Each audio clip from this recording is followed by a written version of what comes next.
everybody, Subaru fan here for Mustang Weekly Update number 15 on this Friday. So, what's new with the Mustang? Well, nothing actually. So, like some of you actually mentioned, first I gotta say thank you to everyone that, congratulated me on the engagement and everything. I really appreciate that.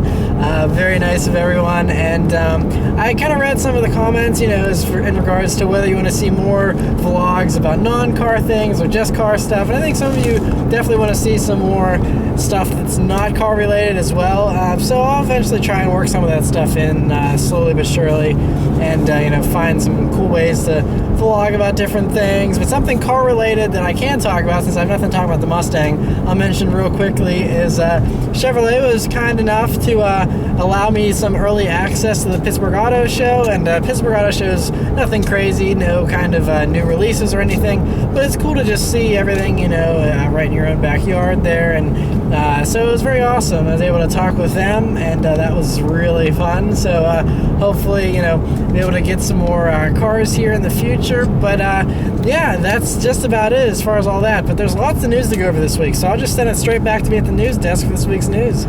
Right, for this week's news, a lot of stuff to talk about. So first is something I actually missed last week, and that is that Koenigsegg announced 2 new cars. And the first one's going to be called the Regera, and it's a mega car, quote unquote. And they first coined this term mega car with the Koenigsegg 1-to-1, which came out last year, that had 1 megawatt of power. It's 1,341 horsepower, and so they called it a mega car. So they're bringing this new mega car called the Regera, which I'm assuming is going to have even more horsepower. And I think it's really funny. I don't know anyone that looks at a Koenigsegg and says, you know what, it's nice, but I just wish it had more horsepower. Because every Koenigsegg is over 1,000 horsepower now. I don't see why they feel the need to keep making more extreme versions. I mean, I'm not complaining, but just kind of, it's kind of funny. So they're coming out with 2 new models. The first one is the Regera. The other one's going to be called the Agera RS, which is probably going to build on top of the standard Agera S or the Agera R, one or the other. But I mean, either way, you're talking well over 1,000 horsepower. And we don't have any other details except just the names and these little teaser images of the logos, and that's it. So nothing else really, but interesting to see. Those will all be coming out of the Geneva Motor Show, which is coming up here soon, and so we won't have much longer, maybe a month more to wait until we find out more about that. Next is another car that's going to be released at Geneva most likely, and that is the new Audi R8. And apparently someone leaked on Instagram a picture of one up on a lift with the wheels off. And it looks a lot like the spy photos that we've been seeing with the camouflage. This one obviously being totally uncamouflaged. And it looks good. To be perfectly honest, I'm kind of underwhelmed with how it looks. But then again, the Audi was always the more conservative version of the Lamborghini Gallardo.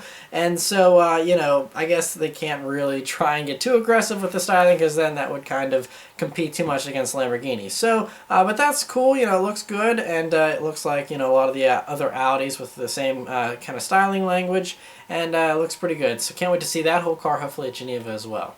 Another Geneva car that also got leaked this past week was the McLaren 675 Longtail, the LT, that we've been, I've been mentioning every week for the past couple of weeks here, with different little things that have been leaking out one after another, and now we have a leaked image of the back end. And if this is legit, which it looks like it is, it looks pretty awesome. To be perfectly honest though, I thought the Longtail would have a little bit of a longer tail. This one, at least from this teaser image, looks like just the active aerodynamics, the large spoiler on the back is just a little bit longer. I was expecting something that was pretty dramatic looking. That looks awesome though. I think it looks amazing. It looks kind of like a Scuderia version of the McLaren 650S, and looks pretty awesome. And so hopefully we'll see the full version very soon at Geneva here. The next story here isn't even new car news. And it just came up on Autoblog this week, and I had to talk about it because I still love the BRZ, and I know many of you do, so I thought it was worth mentioning.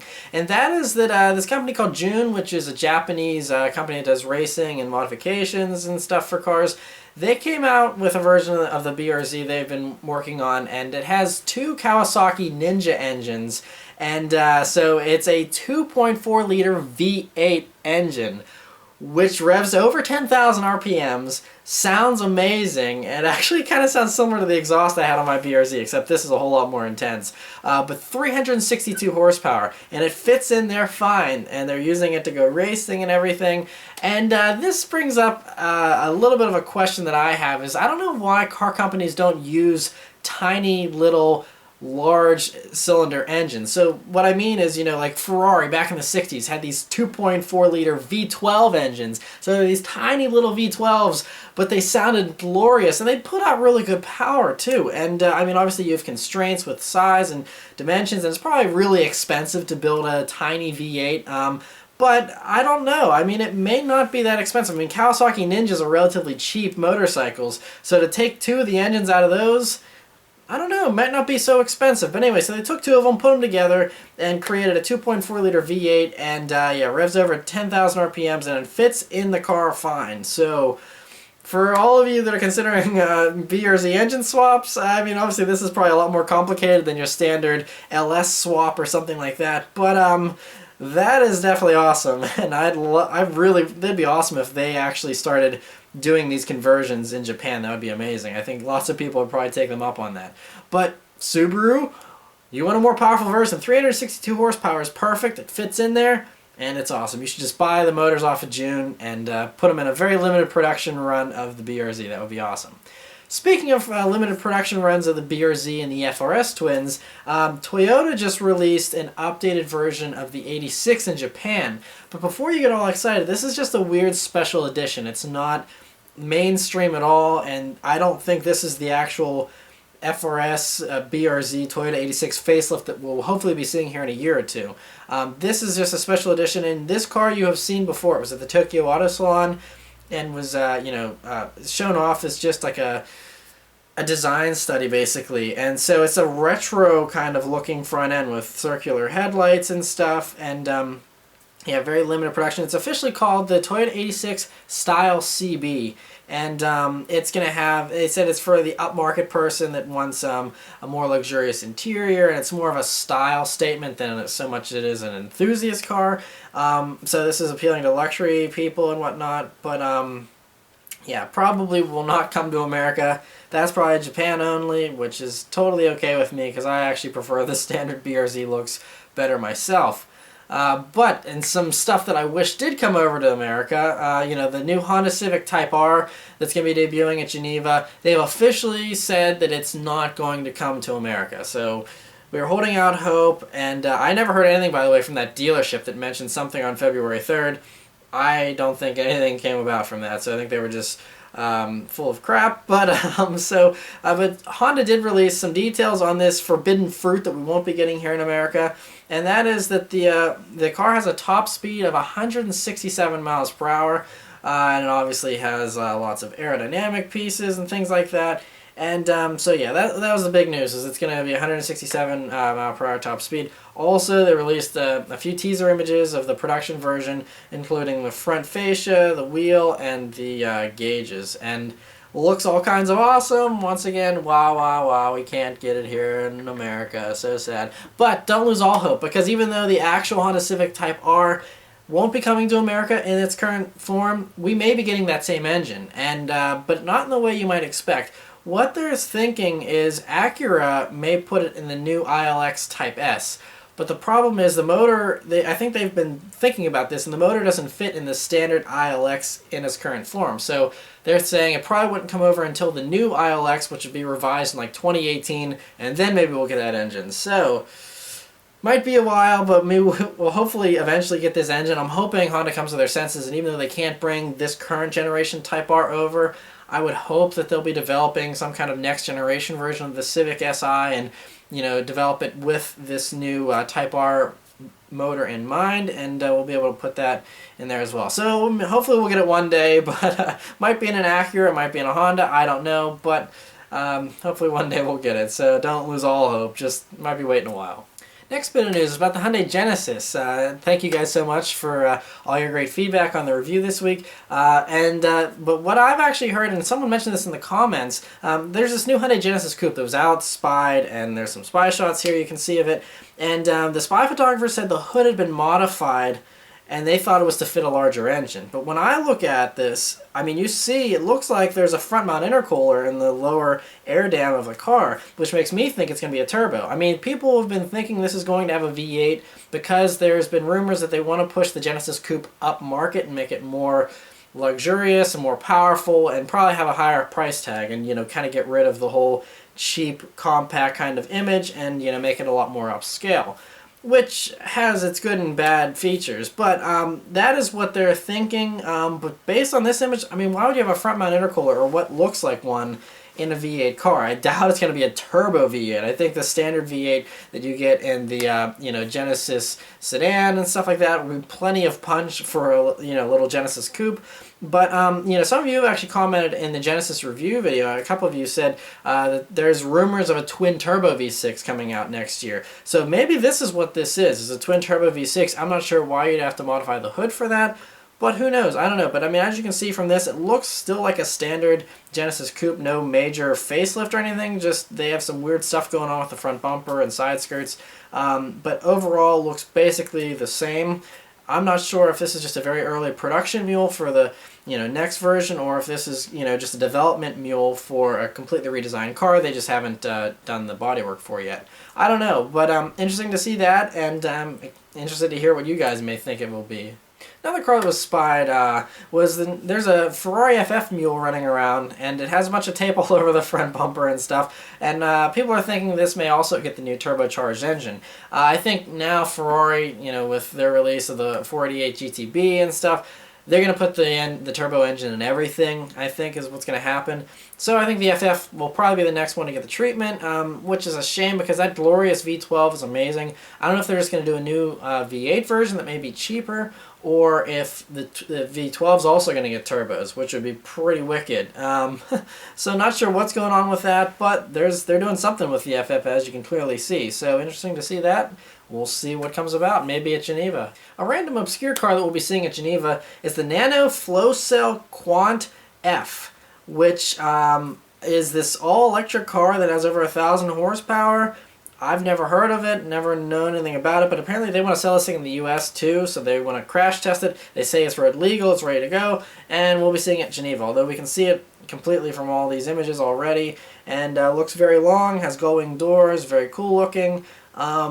So, I mean, there's a lot of these random little cars that they say they want to bring to America. They never actually do. We'll see what happens, but cool car nonetheless. Another random cool thing is Bugatti announced that the very, very last Bugatti will be shown at the Geneva Motor Show here. So the 450th one, which is the end of the production run, that car will be on display, and it'll be the end of the era of the Bugatti Veyron as we know it. And so there's been countless numbers of special editions, and I think at this point everyone's just like, finally, you know. But I mean, it's an amazing car, and you know, it's definitely a big deal that they're ending the production run. But I'm excited to see the new Bugatti they're working on, you know, that we've seen in the past few months, and hopefully that'll be coming out soon. And a new Ford story this week, and that is that at the Chicago Motor Show they debuted the 2016 Ford Police Interceptor Utility, which is the Ford Explorer that, you know, has been given the police treatment. And so as some people have joked, make sure you memorize what that front end looks like, because that's what you're going to have to identify in your rearview mirror eventually. But the thing about this is it's going to have the EcoBoost twin turbo V6 in it, so it's going to be pretty quick. I mean, it's not like the other one was slow. You know, even in the standard base trim it had 304 horsepower. But now with it's going to have the 3.5 liter EcoBoost. It's going to have 365 horsepower, which you know, is going to be plenty to get it up and going. And so yeah, very interesting to see that, and watch out for that in your mirrors. Other Ford news, a quick little story. There's a report saying that the all-wheel drive system that's in the new Focus RS that everyone's been freaking out about, myself included, first is that system, people have figured out it's almost identical to the system in the Range Rover Evoque, which, I mean, I don't really care. I'm just happy there's all-wheel drive in the Focus RS. But they're also saying that Ford is going to spread this all-wheel drive system around to the rest of their performance range, which I'm not sure what that really means. I'm assuming, I guess that means the Raptor and, of course, the Fiesta RS once that comes, which I'm assuming it's going to come eventually. Those models will probably have it. I still don't think they're ever going to do an all-wheel drive Mustang, although that would be kind of cool, I think. But I'm pretty sure they're just talking about the Fiesta here, and you know, the trucks and whatnot. But very cool to see that. Obviously, all-wheel drive in these Fords is going to be awesome. So exciting to see that. And in some quick GM news this week, Cadillac has priced the new ATSV, and the sedan is going to be $61,460, and it's about $2,000 more for the coupe, which again always seems backwards to me. You would think that a larger sedan would be more expensive than a coupe, but that is not the case. But you know, so I think it's actually really well priced. I mean, yes, it's only the ATS, and it's a lot more than a standard ATS, but at the same time, I mean, this car does 0 to 60 in 3.9 seconds for $61,000. I mean, aside from the Shelby GT350s and the Hellcats of the world, that's a pretty good performance bargain, I think. You know, and so you know, pretty cool for those that don't want, you know, a Corvette. You know, you want something a little more luxurious. And I think that's a stunning looking car, by the way. So $61,000 sounds not too bad for that. So very exciting to see that. And the last bit of news this week is that BMW has probably released their most uncool car ever. And that is that they just debuted this new 7-seat 2 Series Grand Tourer, which is basically a small minivan. It's like a mini minivan, and yeah. You know, obviously, I mean, this is only going to be sold in Europe, by the way, so don't worry about, you know, seeing these in America here. But the, like, launch photos for this car actually show it at a soccer field with kids playing soccer. So it's like, yes, we know that this is a soccer mom's car. We're fully aware of it, and we're promoting it as such. And, you know, I mean, I guess it's useful for people that need that sort of thing. But, you know, from BMW, I don't know. You know, Toyota, sure. You know, I don't know, because, you know, you want to talk about that being the ultimate driving machine. I don't think that will be the case, but, yeah, so there's that. Anyway, that's it for all the news this week, guys, so send it back to me in the car. Alright, so I'll leave you guys the nice little acceleration here, like I always do. Wheel spin galore! Finally grips. Oh, but it's pretty cold today, 18 degrees, and it's just starting to snow a little bit here. So this thing is fun. These snow tires make it so much more tail happy. So anyway, thanks for watching, guys, and I'll see you next time. Take care.